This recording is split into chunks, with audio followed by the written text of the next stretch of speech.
Assalamualaikum warahmatullahi wabarakatuh.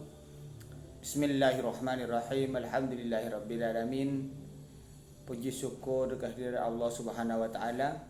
Semoga senantiasa kita semua dalam lindungannya. Salawat serta salam semoga tercurah limpahkan kepada baginda Rasul Muhammad sallallahu alaihi wasallam. Dan semoga kita senantiasa mendapatkan syafaat dari beliau. Amin Allahumma amin. Pada pertemuan kali ini untuk kuliah Zoom pengantar sosiologi Fakultas Ilmu Administrasi Program Studi Administrasi Publik Universitas Madura, pada pertemuan keempat saya akan membahas terkait dengan masalah fondamen masyarakat. Maka dalam hal ini akan kami bahas dua hal. Yang pertama tentang nilai sosial dan yang kedua tentang norma sosial. Nilai sosial adalah fondamen masyarakat yang paling penting di dalam kehidupan sosial masyarakat. Nilai sosial adalah segala sesuatu yang dianggap baik dan benar atau segala sesuatu yang dianggap buruk dan salah. Itulah nilai sosial. Jadi menerima dari tangan kanan adalah nilai kebaikan, menerima dari tangan kiri adalah nilai kejelekan. Sehingga nilai ini nanti akan menjadi acuan di dalam pola kehidupan dan perilaku masyarakat. Oleh sebab itu nilai dapat diartikan sebagai segala sesuatu yang dianggap berharga oleh seseorang atau masyarakat di sini. Ada beberapa hal tentang nilai di sini. Jadi nilai tercipta dari proses interaksi antar manusia secara intensif dan bukan perilaku yang dibawa sejak lahir. Artinya dalam hal ini nilai ini merupakan suatu proses konsensus, proses kesepakatan yang diyakini apakah itu hal yang baik atau hal yang jelek misalnya. Maka hal-hal yang baik disepakati untuk menjadi landasan perilaku di dalam kehidupannya. Hal-hal yang jelek dibuang. Maka di sini ada aspek yang disebut dengan perintah dan larangan nanti. Ada perintah, ada larangan. Nah, yang kedua, nilai sosial ditransformasi melalui proses belajar. Jadi nilai itu sampai kepada masyarakat itu melalui proses belajar. Jadi proses belajar ini disebut dengan sosialisasi. Jadi sosialisasi itu adalah proses belajar seseorang terhadap sistem nilai dan norma yang ada di lingkungannya. Saya ulang kembali. Jadi sosialisasi itu adalah proses belajar seseorang terhadap sistem nilai dan norma serta budaya yang ada di lingkungannya, yang nanti akan dibahas lebih lanjut pada pertemuan selanjutnya terkait dengan sosialisasi. Yang ketiga, nilai sosial berupa ukuran atau aturan-aturan sosial. Jadi ada standar, ada standarisasi. Jadi distandarisasi, didefinisikan, ada batasannya, itu tentang nilai sosial. Jadi kan nilai sosial yang selanjutnya adalah antar kelompok masyarakat yang satu dengan kelompok masyarakat yang lain itu beda nanti. Jadi di satu sisi misalnya pada masyarakat tertentu nilainya itu memperbolehkan poligami misalnya. Nilai-nilai yang dianut, tapi di sisi lain tidak memperbolehkan poligami. Makanya di sini nilai ini bersifat relatif sesuai dengan hasanah kearifan lokal dari masing-masing masyarakat. Kemudian yang selanjutnya, masing-masing nilai mempunyai efek yang berbeda bagi tindakan manusia. Itu yang terpenting. Jadi dampak atau social engagement, dampak sosialnya itu beda di sini. Dan yang terakhir adalah nilai dapat mempengaruhi kepribadian seseorang. Jadi melalui sosialisasi tadi itu nilai. Perwujudan dari nilai adalah norma. Apa yang namanya norma? Jadi norma itu adalah aturan-aturan yang berisi tentang kaidah nilai. Itu norma di sini. Setidaknya dalam kehidupan masyarakat ada 3 norma. Ada norma agama atau dalam Islam disebut dengan syariah, jadi hukum-hukum Tuhan di situ. Paling tidak kalau dalam Islam itu nanti harus mematuhi tentang rukun Islam. Jadi rukun Islam itu baca syahadat, kemudian yang kedua sholat, yang ketiga adalah zakat, yang keempat adalah puasa, yang kelima adalah haji misalnya. Jadi rukun Islam ini harus dijalankan oleh semua kaum muslimin, baik yang laki-laki maupun yang perempuan, karena merupakan kewajiban. Ini aturan, sehingga yang namanya norma itu aturan-aturan yang berisi tentang kaidah nilai. Jadi perwujudan dari nilai itu nanti dalam bentuk norma. Ada aturan, tentunya ketika ada aturan maka di situ ada reward dan punishment. Jadi ketika misalnya tunduk dan patuh terhadap aturan yang berlaku, melaksanakan perintah-perintah misalnya dalam agama, maka pahalanya adalah surga. Rewardnya adalah surga. Tapi ketika misalnya melanggar, maka dendanya atau punishmentnya adalah neraka. Sama di dalam aturan-aturan negara misalnya. Maka yang kedua, norma di sini ada norma negara. Jadi aturan-aturan yang dikeluarkan oleh negara. Maka di sini berbentuk perundang-undangan, peraturan-peraturan, keputusan-keputusan dan lain sebagainya. Sehingga kalau dalam kajian administrasi publik ini disebut dengan regulasi kebijakan. Jadi regulasi kebijakan yang dikeluarkan pemerintah itu bisa berbentuk undang-undang, itu yang paling tinggi, undang-undang. Yang kedua misalnya perpu, peraturan pemerintah pengganti undang-undang misalnya. Kemudian ada permen, peraturan menteri, ada impres, instruksi presiden misalnya. Ada perpres, peraturan presiden. Atau surat edaran yang dikeluarkan oleh pemerintah, maka itu disebut dengan kebijakan. Apa kebijakan itu? Kebijakan itu yang namanya kebijakan publik. Kebijakan publik adalah serangkaian kegiatan yang dilakukan oleh pemerintah. Apakah pemerintah itu mau melakukan sesuatu atau tidak melakukan sesuatu, itulah kebijakan. Jadi kebijakan adalah serangkaian kegiatan yang dilakukan atau tidak dilakukan pemerintah untuk memutuskan sesuatu atau tidak memutuskan sesuatu. Di situ, itu adalah kebijakan. Sehingga nanti variannya banyak di dalam kebijakan publik di situ. Nah, di satu sisi pemerintah harus melakukan kebijakan sosial. Kebijakan sosial. Jadi kebijakan sosial itu adalah suatu kebijakan yang diarahkan untuk pembangunan sosial masyarakat, social development, atau pemberdayaan sosial, social empowerment, misalnya di situ. Jadi kajian sosiologi di dalam domain kebijakan publik tentang nilai dan norma itu sangat relevan dengan studi kebijakan publik atau studi administrasi publik di situ. Karena tentunya di dalam pemerintah, di dalam penyelenggaraan negara itu ada kebijakan, ada aturan-aturan, ada aturan mainnya. Maka selanjutnya Profesor Dr. Notonegoro membagi nilai itu, nilai sosial menjadi 3 hal di sini. Yang pertama adalah nilai sosial pada bagian yang pertama nilai material. Jadi nilai material. Jadi adalah nilai segala sesuatu yang mempunyai fungsi secara materi. Misalnya uang misalnya. Uang mempunyai fungsi secara material di situ. Misalnya yang mempunyai nilai guna di sini. Uang, kemudian kebijakan misalnya apa itu. Kegunaannya apa, manfaatnya apa misalnya. Undang-undang misalnya. Jadi nilai material namanya. Jadi nilai itu saya ulang kembali segala sesuatu yang dianggap berharga itu nilai. Kemudian ada nilai vital, jadi nilai yang dianggap penting. Jadi apa yang dianggap penting dalam masyarakat? Di situ. Segala sesuatu yang dianggap penting maka itu menjadi nilai.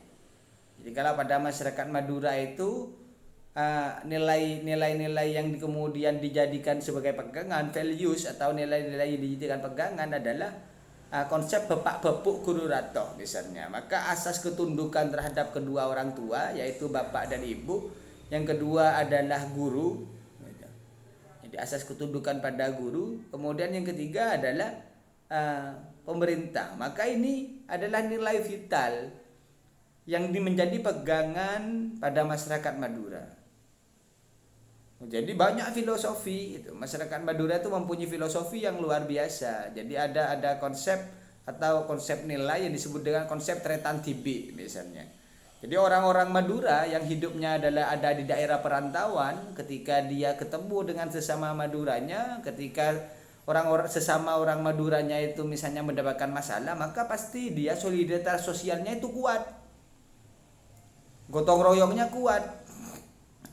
Uhuahnya kuat, tolong menolongnya kuat. Makanya kan orang Madura itu sebenarnya watak dan karakternya di dalam bekerja itu pekerja keras. Jadi agak sama dengan orang-orang Arab misalnya.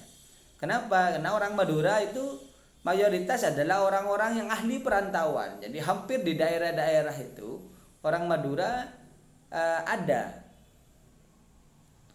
Dan tipe pekerja keras. Jadi kalau berbicara tentang Madura tidak hanya terbatas dari Bangkalan sampai Sumendap yang 4 kabupaten itu. Jadi kan Madura itu adalah distrik daerah secara geografis itu yang terdiri dari 4 kabupaten, mulai dari Bangkalan, kemudian Sampang, kalau diambil dari barat, Pamekasan dan Sumendap.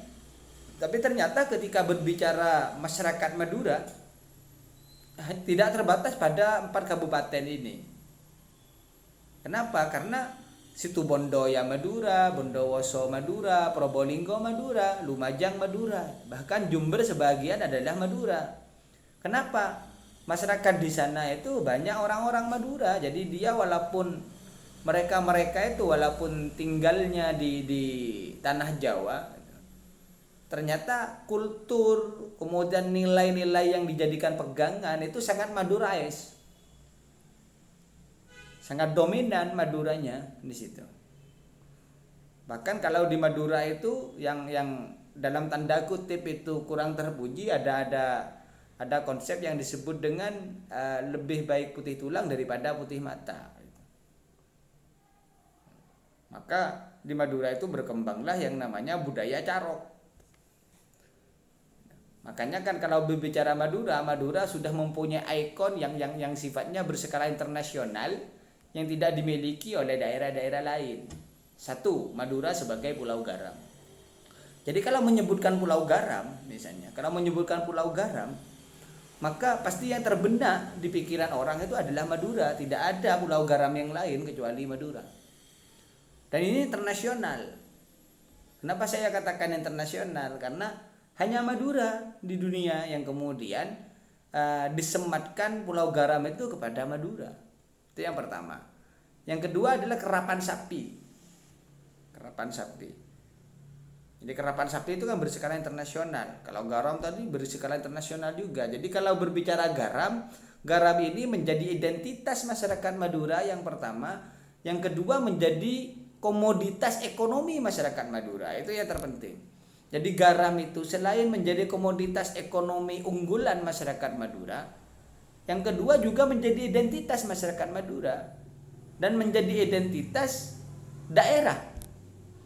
Jadi kalau kemana Pulau Garam ya pasti Madura. Maka di situ ada nilai-nilai yang kemudian melekat, ada values di situ yang melekat itu. Jadi kalau yang kedua tadi adalah kerapan sapi. Jadi kerapan sapi itu hanya di Madura. Makanya kemudian kalau kerapan sapi itu Piala Presiden Cup di situ. Piala Presiden. Dan itu disiarkan langsung di Suara Amerika. Itu kalau dulu itu setiap agenda kerapan sapi yang dikenal dengan gubeng itu disiarkan di Suara Amerika. Ini berskala internasional. Dan yang terakhir adalah carok. Carok ini kan ikon gitu, ikonnya Madura. Jadi ketika berbicara carok itu ya hanya Madura yang ada istilah carok itu. Tapi ternyata carok yang ada di Madura yang dalam tanda kutip sebenarnya itu kurang terpuji, itu ada batasannya, ada batas-batas tertentu. Kenapa orang carok? Ini kalau berhubungan dengan masalah harga diri. Misalnya istrinya diganggu orang, kehormatannya diinjak-injak, maka biasanya terjadilah yang namanya carok. Secara hukum negara salah. secara hukum negara salah di sini. Makanya yang saya katakan tadi itu norma itu ada 3. Jadi ada norma agama, yang satu ada norma negara, ada norma adat. Jadi norma masyarakat di sini.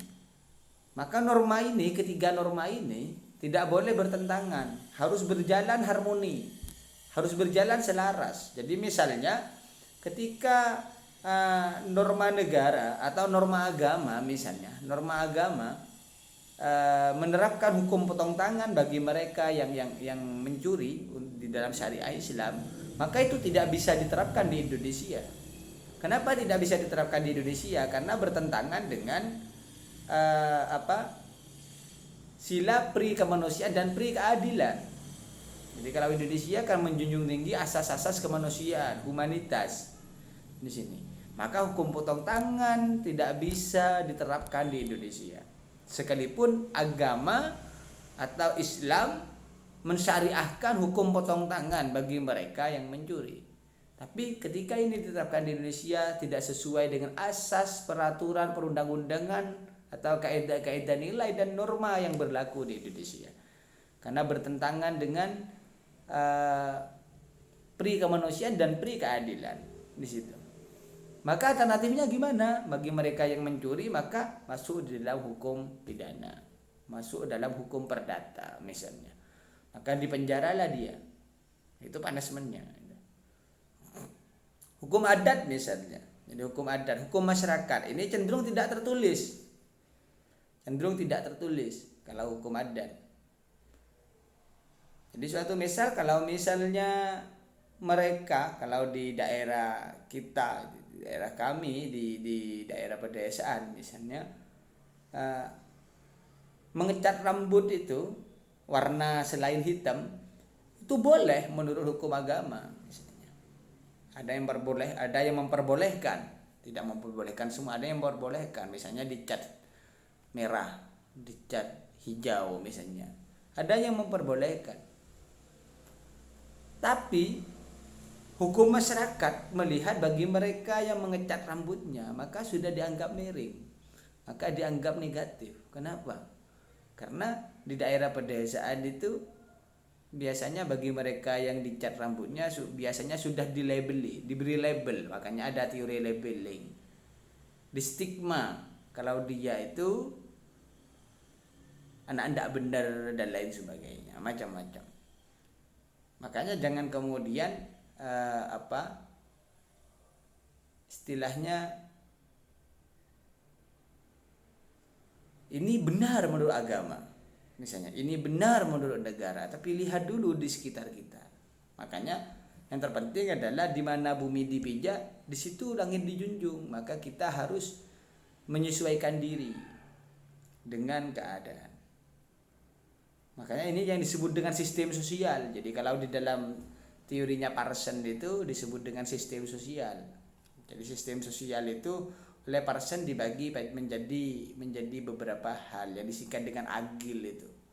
Jadi adaptation. Jadi yang pertama itu manusia ketika hidup di dalam kehidupan masyarakat selaku individu dan dia bergabung dengan kelompok-kelompok atau masyarakat yang lain, itu yang pertama yang terpenting adalah adaptation. Melakukan proses adaptasi. Jadi agil itu A-nya itu adaptation. Nah, baru setelah adaptasi maka dia di situ G-nya itu goal attachment. Apa goal attachment itu? Jadi tujuan. Jadi tujuan dari proses adaptasi itu gimana? Jadi agar kita itu diterima, itu adalah metode. Kita akan butuh metode. Maka dalam hidup ini adalah butuh metode. Makanya kita itu sebagai makhluk sosial di sini ada konsep uhuwah, jadi konsep hubungan. Konsep uhuwah ini butuh metode, ada metodiknya. Bagaimana kita menghadapi orang, bagaimana kita berbicara dengan orang, bagaimana kita berhubungan dengan orang, caranya gimana. Maka butuh metode agar kita bisa diterima, agar kita tidak berbenturan dengan kaidah-kaidah nilai dan norma yang berlaku. Itu yang terpenting. Goal attachment. Kemudian yang selanjutnya adalah integration. Jadi mengintegrasikan antara adaptasi dan goal attachment, antara integrasi dan tujuan. Jadi diintegrasikan. Dan yang terakhir adalah latensi. Jadi latensi itu apa? Latensi itu tujuan dari hal ini, dari 1, 2, 3 ini. Mulai dari adaptation, goal attachment dan integration di sini adalah latensi. Latensi itu adalah proses pemeliharaan terhadap struktur. Apa artinya? Jadi struktur yang sudah ada, kebiasaan-kebiasaan yang sudah ada dipertahankan sedemikian rupa. Ada proses pemeliharaan. Bagaimana misalnya kalau di Madura yang saya katakan tadi ada konsep pepak pepuk guru ratok. Kita itu harus tunduk kepada orang tua, tunduk kepada guru, dan tunduk kepada pemerintah di situ. Maka aspek filosofis yang ada pada masyarakat Madura sangat luar biasa. Sangat islamis, sangat religius, sangat demokratis. Di situ. Asas ketundukan ini.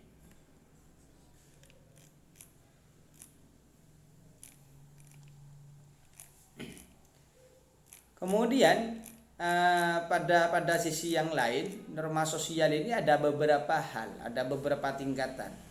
Ada beberapa tingkatan norma. Yang pertama adalah usage. Jadi usage itu cara. Jadi norma sosial itu berhubungan dengan cara. Jadi cara seseorang dalam berperilaku, dalam bertindak. Jadi kalau makan, misalnya kalau makan pada orang-orang Madura, ketika di tempat-tempat umum, ketika misalnya ada acara, biasanya bersila. Asalah. Jangan kemudian yang sunat itu ternyata ajurukong atau kultoon misalnya. Tidak bisa. Karena setiap orang mempunyai cara. Jadi cara makan seseorang itu dengan tangan kanan, makannya duduk, tidak berdiri misalnya. Makannya dengan bersila ketika misalnya ada di keramaian, ada acara-acara dengan orang-orang banyak dan lain sebagainya. Itu cara. Kemudian yang kedua adalah volquest. Volquest ini kebiasaan. Jadi pola perilaku, tindakan, tingkah laku yang dilakukan oleh suatu masyarakat yang berulang-ulang. Jadi perbuatan yang diulang-ulang itu adalah kebiasaan, volquest. Jadi ketika sudah terjadi tindakan, perilaku, tingkah laku atau perbuatan yang diulang-ulang itu, maka ini nanti akan menjadi norma. Maka ketika disepakati menjadi norma, ini sudah jadi aturan ini. Misalnya, suatu misal begini. Jadi orang sekarang itu menganggap kalau tidak satrul aurah, tidak menutup aurat bagi perempuan, tidak menggunakan kerudung misalnya, itu sudah biasa. Seakan-akan tidak dosa. Padahal dalam hukum agama di situ tidak boleh. Maka setiap perempuan itu harus menutup aurat, harus satrul aurah di situ. Ya karena sudah perbuatan yang diulang-ulang sehingga dianggap biasa. Jadi kebiasaan, volquest namanya. Sehingga seakan-akan ini menjadi norma, menjadi aturan yang kemudian sah-sah saja dilakukan. Kemudian yang ketiga adalah mores, tata kelakuan. Jadi ini berhubungan dengan moralitas, tata kelakuan. Misalnya berhubungan dengan mores ini bagaimana bagi mereka yang kemudian masih belum nikah, misalnya tidak boleh tinggal satu kamar, dan yang perempuan tidak boleh nginap di rumahnya yang laki-laki, begitu juga sebaliknya. Itu mores, berhubungan dengan moralitas. Mores di sini. Itu norma, tingkatan dari norma. Kemudian yang keempat adalah law, hukum. Hukum. Apakah itu yang tertulis maupun yang tidak tertulis. Nah, maka kalau dalam negara itu disebut dengan hukum pidana perdata, misalnya diatur di KUHP misalnya. KUHP, kita undang-undang hukum pidana, kita undang-undang hukum perdata dan lain sebagainya. Berbentuk perundang-undangan, aturan-aturan tertulis maupun yang tidak tertulis, hukum. Karena dalam Islam disebut dengan syariah di sini. Kemudian yang terakhir, yang kelima adalah adat istiadat, custom. Jadi adat istiadat. Jadi adat istiadat itu ternyata posisi di dalam kaidah norma itu sangat tinggi. Kenapa? Karena adat istiadat itu nanti norma sosial atau aturan-aturan yang bersifat membatin. Artinya begini yang bersifat membatin. Jadi ada tradisi, ada kebiasaan pada masyarakat Madura misalnya, ketika dia mempunyai saudara laki-laki 2, ada 3 anak itu sesaudara, yang laki-laki 2, yang perempuan 1. Maka yang 1 itu harus dilakukan ruatan misalnya. Sekocak rokat pandebeh. Jadi kalau tidak dilakukan ruatan, seakan-akan ini nanti akan mendapatkan musibah. Maka itu custom. Jadi yang bersifat membatin di situ. Jadi tidak dikatakan membuang naas pada bulan Asyura apabila seseorang itu masih belum makan bubur Asyura. Tidak bisa dikatakan membuang naas, tak eko cek membuang naas, montak ngakan tajin sora. Ketika bulan Asyura misalnya, makan bubur atau tajin sora yang sudah didoakan. Maka tradisi-tradisi atau kebiasaan seperti ini atau adat istiadat seperti ini menjadi norma di dalam masyarakat, tapi sifatnya membatin, seakan-akan ketika misalnya tidak melakukan ini nanti akan mendatangkan musibah. Jadi ada aspek kepercayaan yang bersifat mistisisme. Maka itu custom namanya, custom. Itu tentang nilai dan norma pada fondamen masyarakat di sini. Demikian apa yang dapat kami sampaikan. Terima kasih atas segala perhatian. Mohon maaf atas segala kurangan. Apabila ada tutur kata yang kurang berkenan, itu semata-mata karena kehilafan dari saya pribadi. Hadanallahu wa iyyakum ila thoriqil mustaqim. Billahi taufiq wal hidayah. Assalamualaikum warahmatullahi wabarakatuh.